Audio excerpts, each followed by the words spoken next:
Hey, what's up, everybody? Welcome back to the Championship Leadership Podcast. We got Aseem Giri from Los Angeles here with us today. Welcome, Aseem. Thank you so much for taking some time to be here. Nate, it's great to be here with you. First question I'd like to ask to kick off the conversation is Championship Leadership's the name of the podcast. What comes to mind for you, or what does that mean to you when you hear Championship Leadership?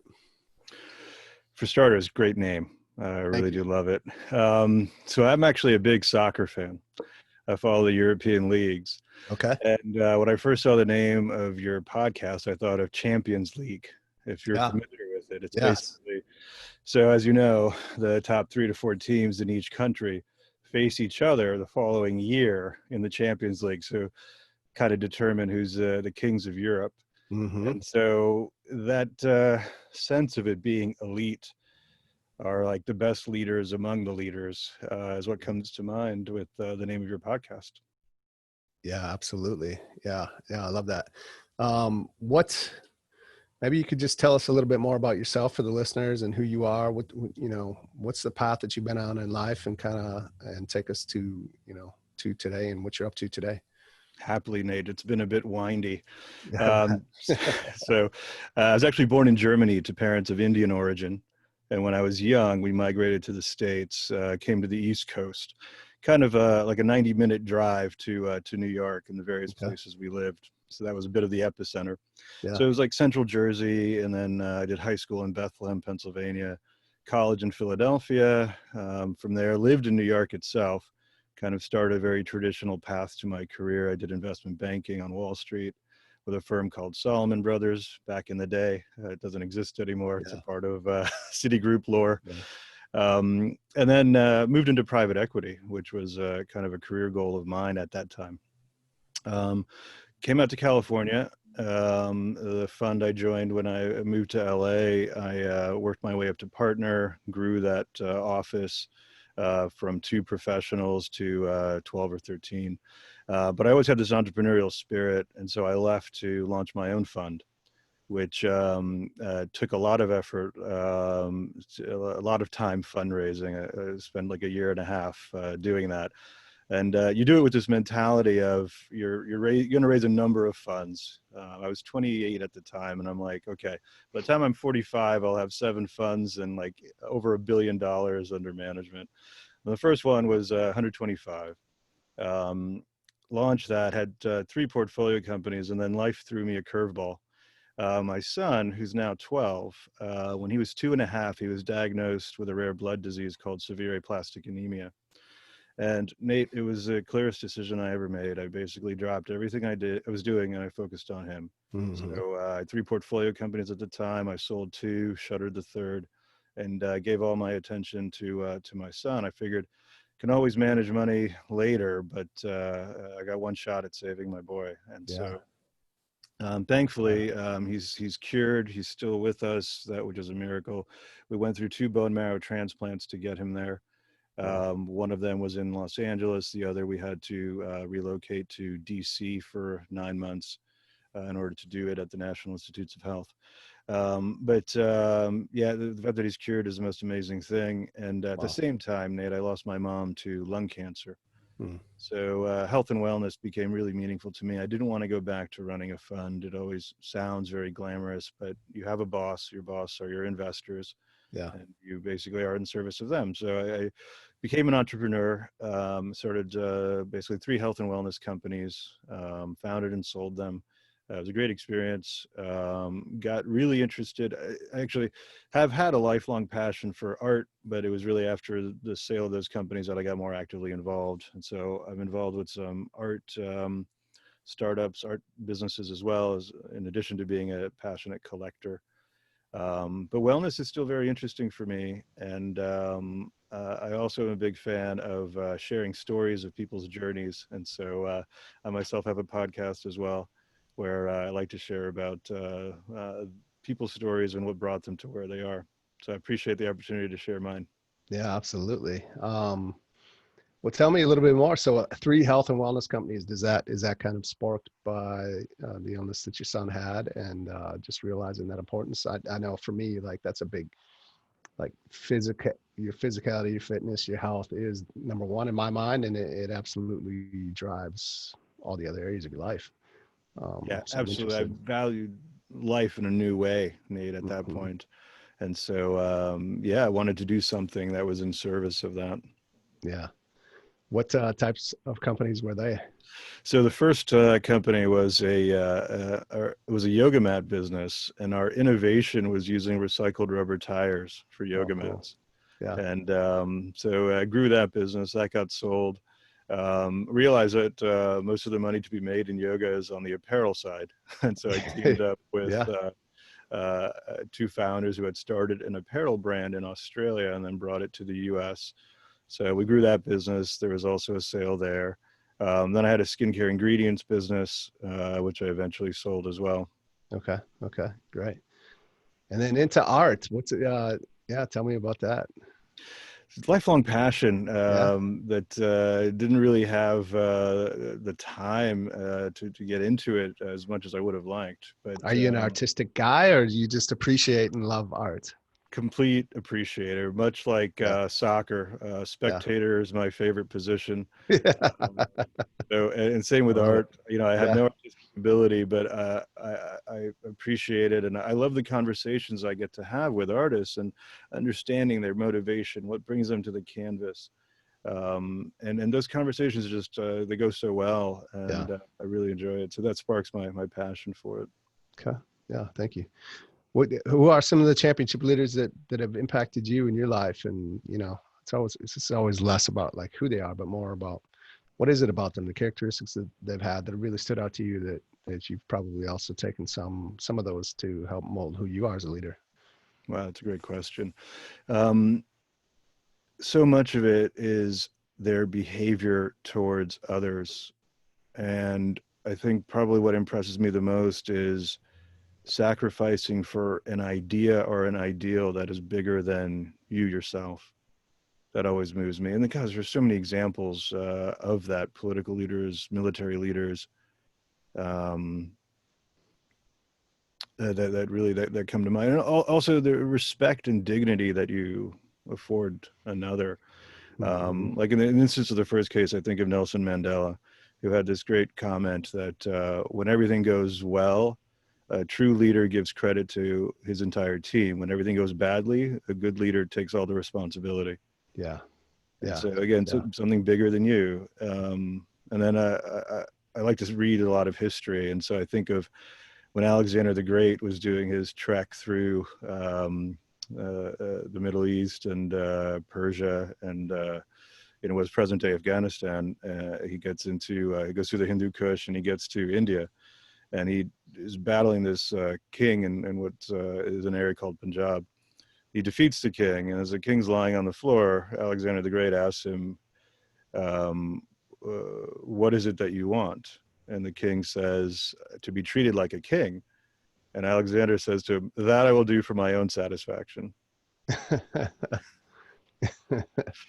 So again, just dignity, even in, you've defeated this guy, you could chop his head off, but you treat him with respect. And that, so it's just that responsible use of power is always very impressive.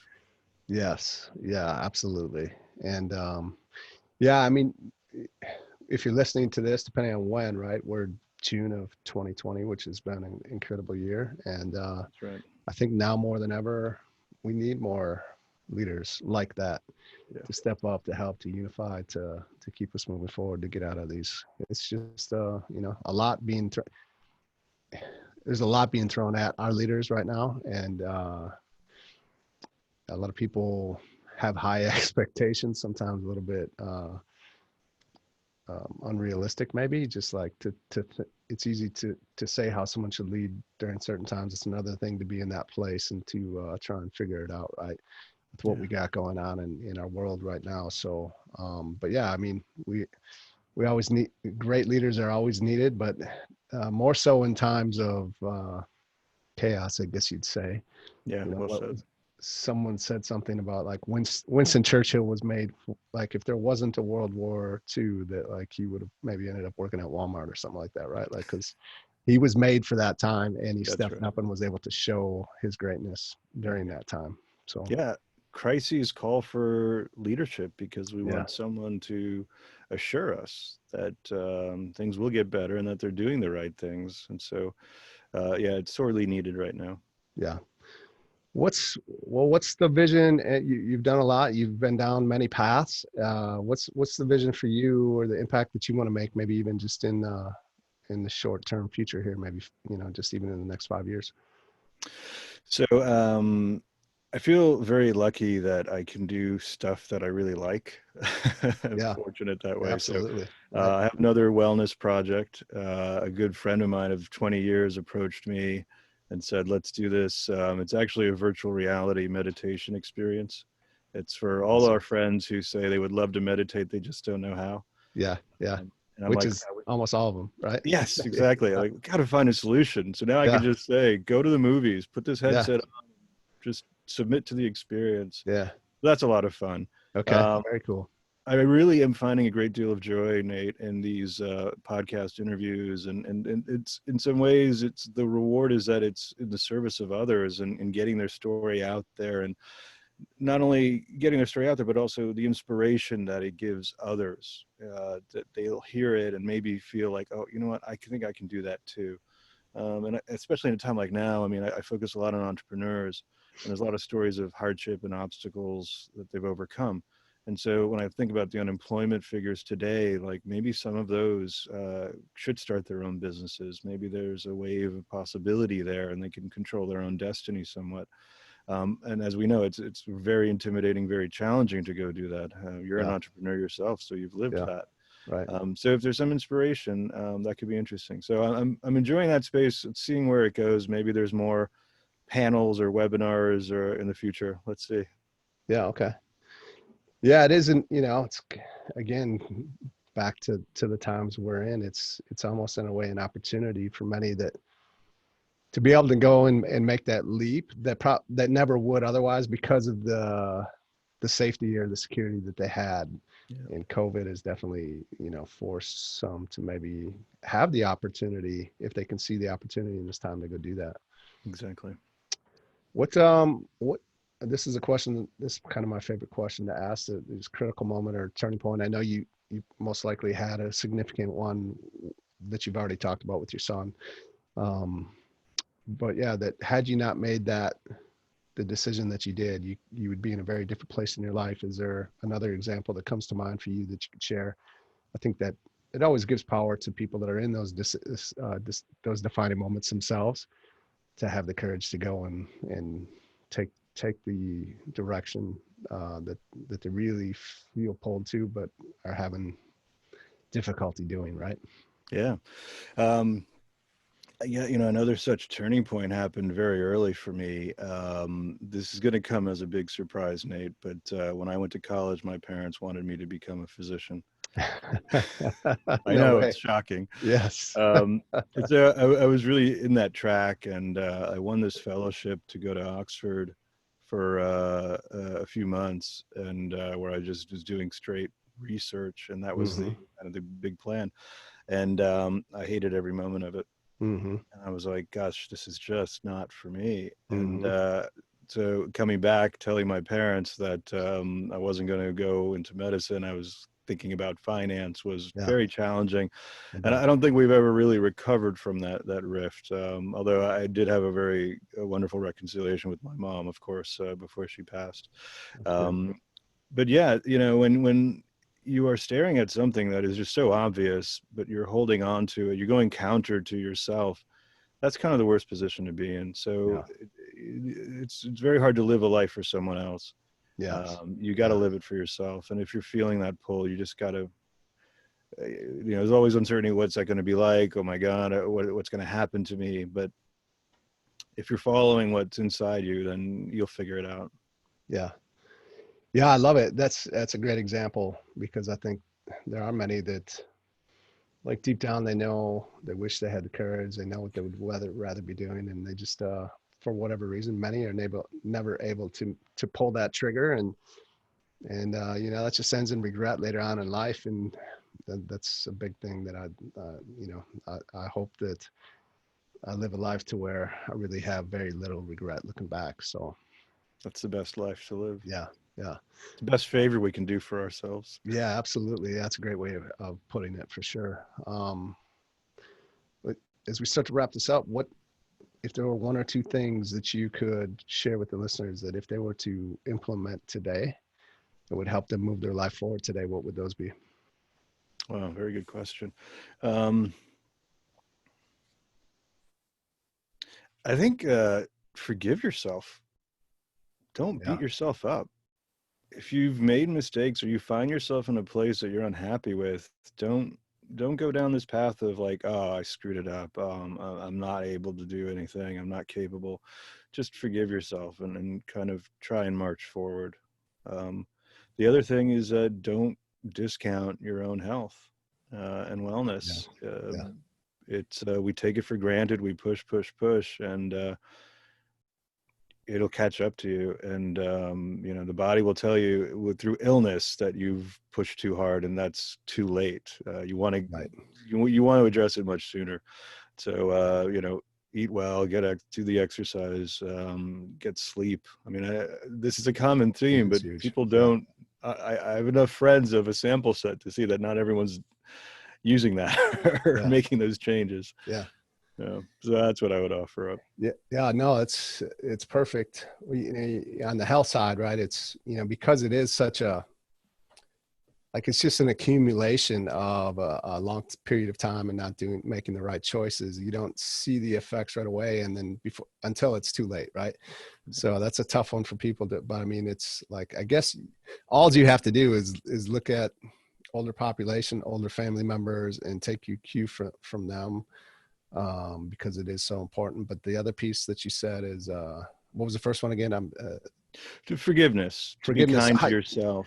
It makes so much sense when you say that, but like, how do you do that? Because I think that's tougher for people. Is like, yeah, okay, that sounds cool. It sounds like a great answer. Yes, to forgive yourself, but many struggle with actually doing that, right? Yeah. No, I What think is it's a a way? matter of thinking about, you know, gosh, who are you happy with where you are in life? And if you're not, like what led to that? And, you know, part of it is also assuming responsibility of the role that you played. It's not just everybody else. Yeah, But then it's to say, you know what? It's okay. I should have gone in one direction. I went in another. I should have worked harder. I didn't. The only things you can change is what you do from here on out. It's not, you can't go back and change the past. So just forgive yourself and say, you know what? I partied maybe too hard. It's okay. Going yeah, forward, this is really what I want for myself. This is a life I envision. I'm going to make the changes and just plow ahead. yeah. I hear you saying basically just like, hey, there's nothing we can do about what the choices we made in the past, and just use it to learn to launch you forward. Exactly. Yeah, Exactly. thank you. What are a few ways we can, follow you on social media and see what you're up to? And you get the podcast that Yeah. I'm lucky enough to be a guest on here soon. So Yeah, absolutely. It's going to be great to have you on. So yeah, the name of the podcast is Achieve. And so our website is achievepodcast.com. And, you know, we do a lot on LinkedIn. That's been kind of our social media outlet of choice. And so, you know, you can reach out to me and can connect that way. And then you'll see a lot of the postings. And, you know, we have a presence on Instagram and Facebook, but you know, I think because of the audience we're targeting, entrepreneurs and professionals, LinkedIn seems to be the most conducive to yeah, the audience that right. we like to build.